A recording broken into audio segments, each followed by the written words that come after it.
The music industry, an introduction. In this video, we are going to find out how the music industry works. For many years, record companies, known as record labels because an album has a label indicating which company produced it, take on a lion's share of the work of the music industry.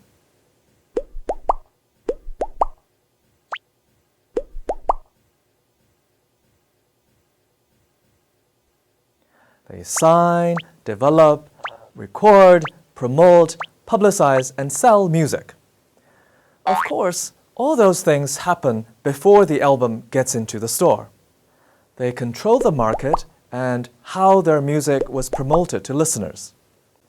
For the most part, we bought records at stores and called the local radio station asking a DJ to play our favorite song. Record labels come in all sizes, from small independent labels run by one or two people to huge corporations made up of hundreds of people in dozens of departments. Do you know how many record companies there are now in the world? Billboard, the best-known music industry publication, lists more than 2,000 record companies currently in operation. Music is big business. Successful records sell millions of copies and earn billions of dollars for the record companies. The role of the record companies. How does a record company or label run its business? To understand the business of music, let's take a look at a group we will call Band ABC and a record label we call Z Records. Before artists can be signed, they have to be discovered. The A&R, or Artists and Repertoire Department of a record label, is in charge of discovering new talent. When a record label signs an artist, it simply means that the artist makes an exclusive contract with that record label. Imagine, for this example, that Band ABC is discovered after an A&R representative from Z Records goes to see Band ABC at a live show. Before the A&R representative went to the show, he was given a demo tape and did his research on the band. At the club, he likes what he sees and now must convince the entire A&R staff to sign the band. When they are in agreement, the band is signed and the wheels go into motion. Band ABC must now plan its album. The A&R director and producer decide on the concept of the album and select the songs that will be on the album. Z Records gives Band ABC a budget, which is used for studio musicians, studio engineers, and studio time.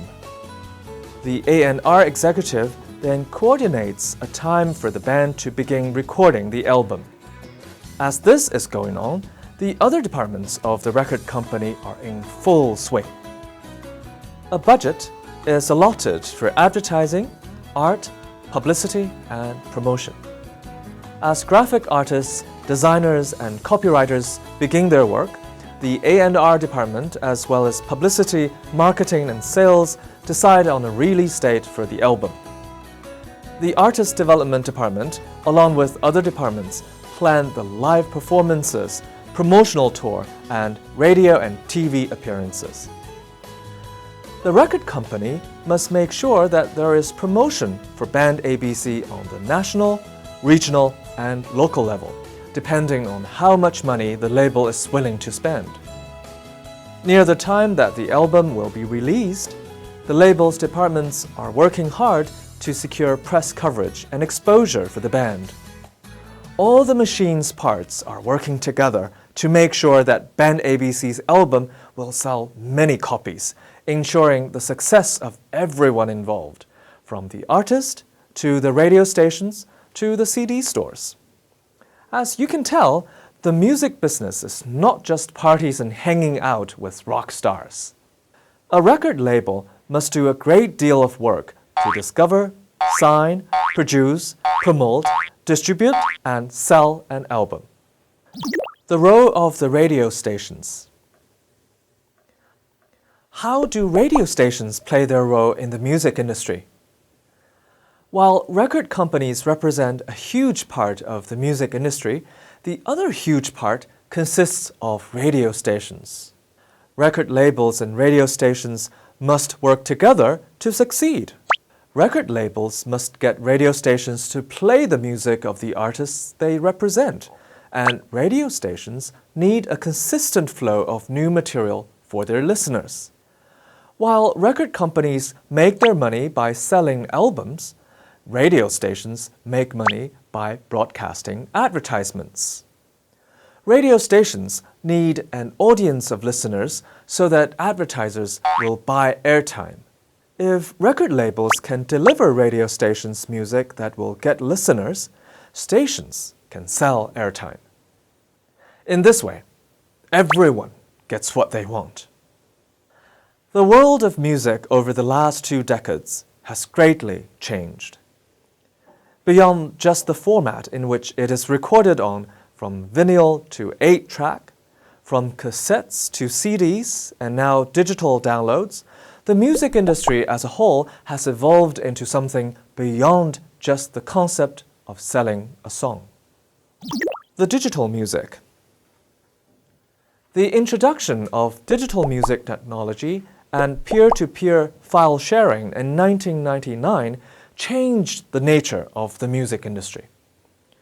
Websites, such as the Napster service, produced a generation of listeners who were able to download music for free.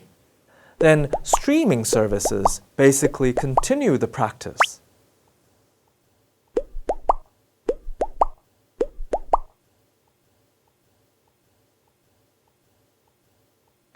Music streaming services have soared in the past 5 years as the largest revenue generator for the music industry, as CD sales and downloads declined.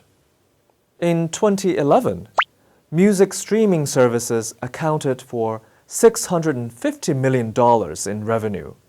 5 years later, music streaming generated $3.93 billion, larger than CD sales and downloads combined. As music shifted from a product-based business, CDs and individual downloads, to a service-based business, streaming, no one was able to create a model to support that transition adequately. And music streaming services have struggled to turn the popularity into profit. The boom in digital music sales has affected the music industry in several ways. It has changed the way that profits are distributed among recording artists and labels.